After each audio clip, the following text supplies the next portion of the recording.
Əziz izləyicilər, bu günlərin Kürdəmir rayonunda peşə təhsil üzrə peşə işçilərinin bayramıdır və Kürdəmir rayonunun sahib seçilən aşıqları bu günləri canlı mikrofonsuz ifa edir.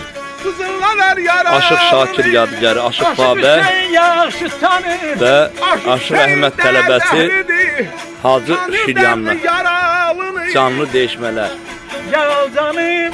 Ay ba! Rahim kıl bimara güzel. Ya canım yaşa böyle. Rahim kıl bimara güzel. Rahim kıl bimara güzel. Bir de sana okuyak.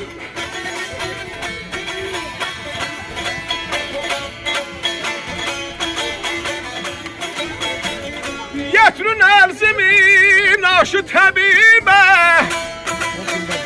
Yetrün erzimin aşı təbibə. Deyin ki dərmanım bala düz verilmədi. Sədaflər əlindən belə düşməyən zərə.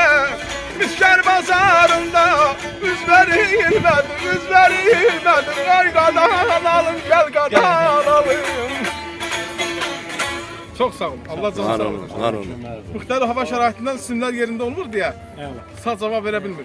Kənan Zülfüqarov Kürdəmir rayon İctimai Nəzarət Təşkilatının sədri.